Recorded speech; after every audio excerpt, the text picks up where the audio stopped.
It was 4 years ago this month that I was finishing a work shift at a local hospital.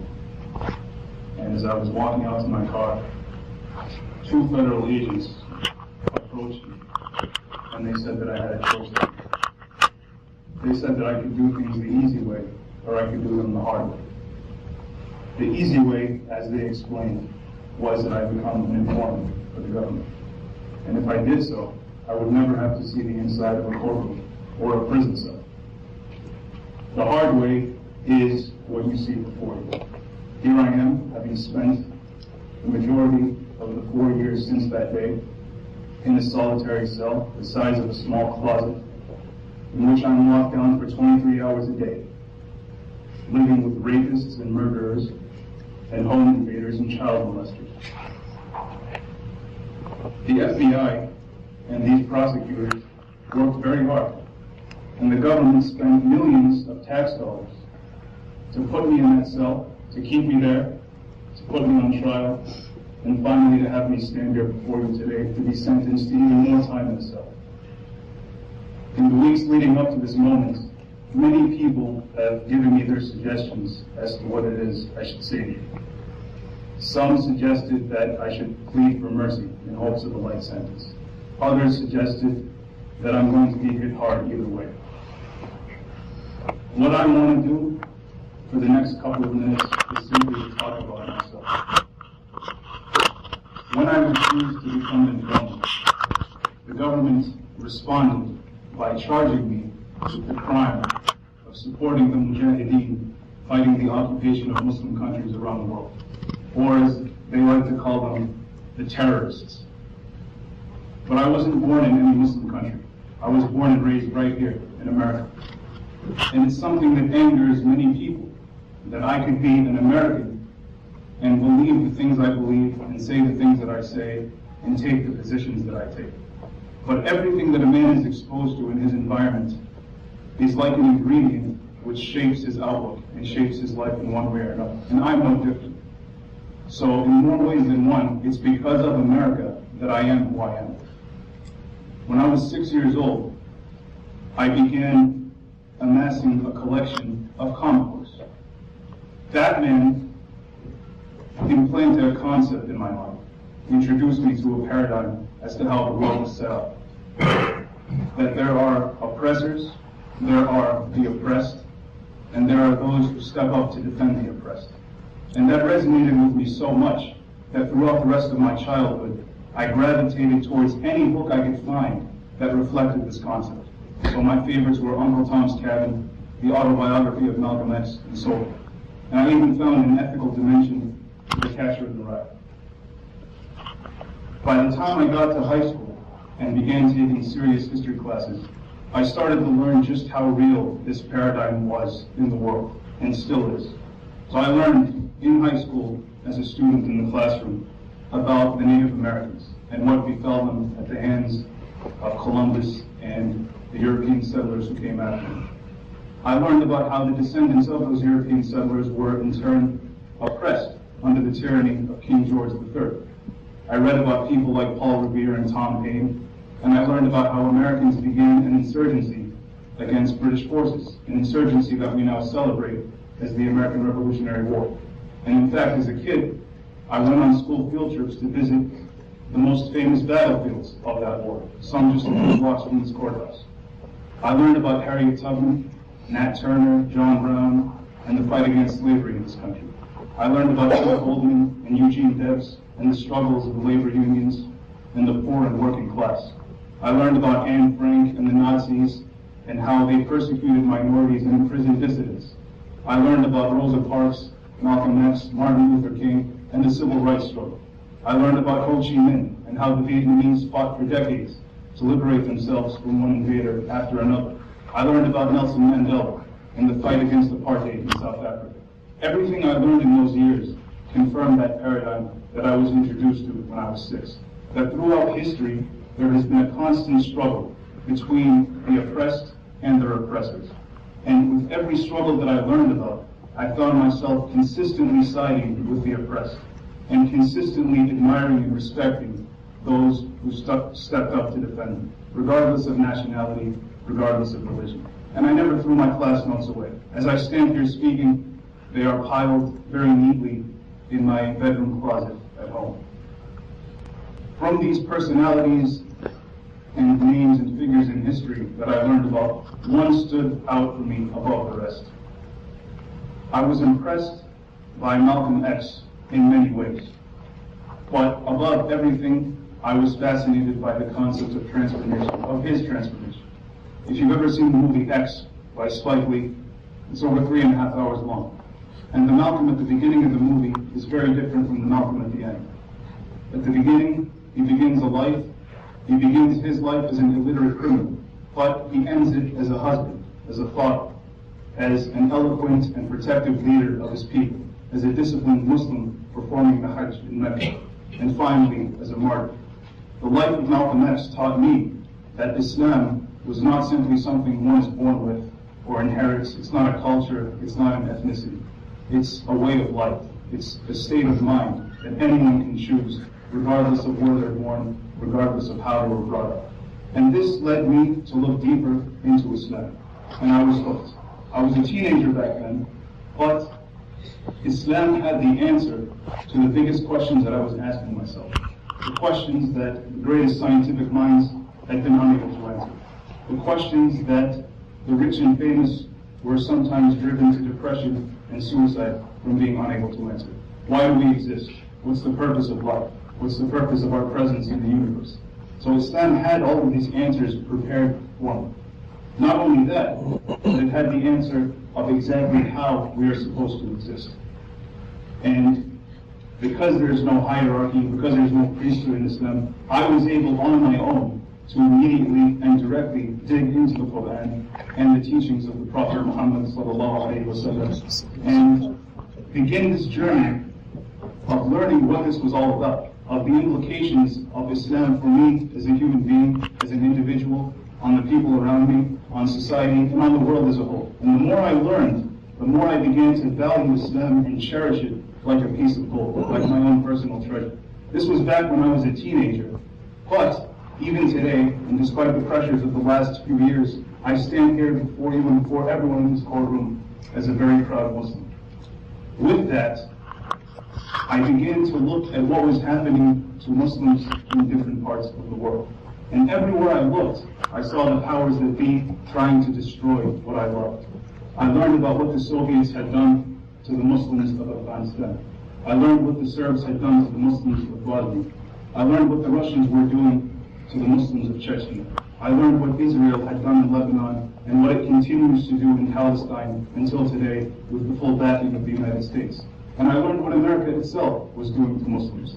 I learned about the Persian Gulf War and the depleted uranium bombs that were dropped all over Iraq that killed thousands of people immediately and caused cancer rates to skyrocket around that country. As Jay mentioned, I learned about the American-led sanctions on Iraq that, according to the United Nations itself, resulted in the deaths of over 500,000 children under the age of 5 because they made it illegal for food and medicine and medical equipment to be imported into the country. I saw an interview of Madeleine Albright on 60 Minutes where she was directly asked about these 500,000 children who had perished. And her response, she expressed her belief very clearly that these 500,000 children were, quote, worth it.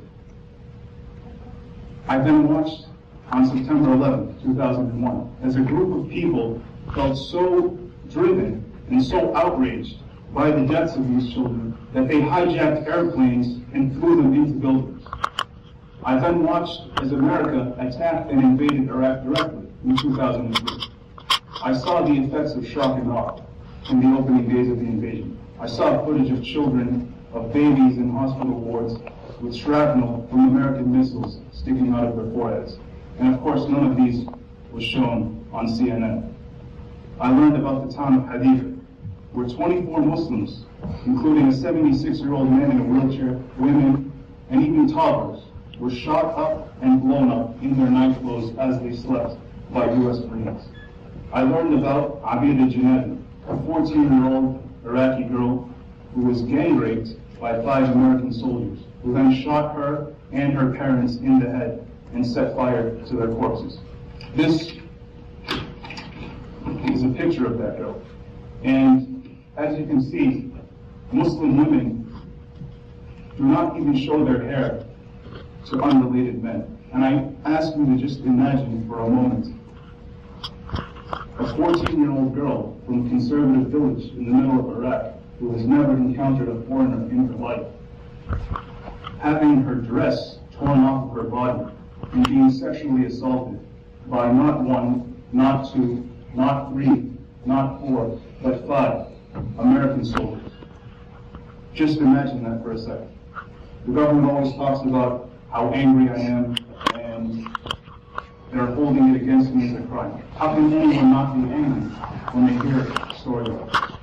And even today, as I sit in my jail cell, I read in the papers about the drone attacks that continue to kill Muslims in Pakistan, in Somalia, in Yemen, every other day. Just last month, we heard about the 17 Afghan Muslims, Muslim mothers with their kids, who were shot to death by an American soldier, who then also set fire to their corpses. And these are just snapshots. These are just the stories that make it to the headlines. These are just the tip of the iceberg. But my point is that one of the first concepts that I learned in Islam was the concept of loyalty, the concept of brotherhood. That every Muslim woman in the world is my sister, and every Muslim man in the world is my brother. And together, we are one large body who must protect each other. In other words, there was no way that I could be witnessing these things being done to my brothers and sisters around the world, including by the United States of America, and remain neutral. My sympathy for the oppressed continued, but it now became more personal, as did my admiration for those who stepped up to defend it. I mentioned Paul Revere. When Paul Revere jumped on a horse and took his midnight ride, it was for the purpose of warning the people that the British were going to march to Lexington to arrest Sam Adams and John Hancock, and then on to Concord to confiscate the weapons that were stored there by the Minutemen. By the time the British got to Concord, they found the Minutemen waiting for them. Weapons in hand, the Minutemen shot at the British, they engaged them in battle, and they beat them. And from that battle came the American Revolution. There's a word in Arabic which describes what those Minutemen did that day. And that word was mentioned many times in this courtroom, jihad. And this is what my trial was about. This is what all those videos and all those translations and all this childish bickering over, oh look, he translated this paragraph and he edited this sentence and all these exhibits, this is what it all revolved around, this single issue. Muslims defending themselves against American soldiers, doing to them exactly what the British did to America. It was made 100% crystal clear at trial that I never, ever plotted to kill Americans at shopping malls or anywhere else. The government's own witnesses contradicted their accusation. We brought expert after expert and put them up on that stand for hours to dissect my every written word, to clarify my beliefs on that matter. Furthermore, when I was free, the government themselves sent an undercover agent to try to ensnare me in one of their little fake terror plots, and I refused to participate in that. But mysteriously, the jury never heard about that. So this trial was not about my position on Muslims killing American civilians. This trial was about my position on Americans killing Muslim civilians. And that position is very simple, that Muslims should defend themselves from foreign invaders, whether those invaders are Soviets or Americans or Martians. This is not terrorism and it's not extremism. It's the simple logic of self-defense. And it's what the arrows in that seal above your head represent, defense of the homeland. If someone breaks into your home to try to rob you and to try to harm you and your family, logic dictates that you will do whatever it takes to expel that invader from your home. But when that home is a Muslim land and that invader is the U.S. military, for some reason the standards suddenly change. And common sense is renamed terrorism. And those people fighting to defend themselves and their families and their honor become the terrorists. And even though they're defending themselves from people who cross the ocean to come and kill them, they're accused of killing Americans. The mentality that America itself was victimized by when British soldiers walked these streets 2.5 centuries ago is the same mentality that Muslims are being victimized as American soldiers walk their streets today. And it is the mentality of colonialism. Last month, when those 17 Afghans were killed, I followed the debate in the media. I followed the discussion. And what I noticed was that people were focusing entirely on the soldier, on his life, on his stresses, on his PTSD, on the mortgage on his home, as if he was the victim. Nobody said anything about the people that he actually killed, as if they're not even real, as if they're not people. And unfortunately, this mentality trickles down to everyone in society, whether they realize it or not. Even with my own lawyers, it took 2 years of weekly meetings and discussions and explaining and clarifying and trying to simplify my logic. 2 years before they were finally able to think outside the box and at least ostensibly accept the logic of what I was saying. 2 years. And if it took this long for people so intelligent, whose job it was to defend me, people so dedicated, then to throw me in front of a jury, a randomly selected jury, under the premise that they are my impartial peers. I mean, come on. I wasn't tried before a jury of my peers because with the mentality in America today, I don't have any peers.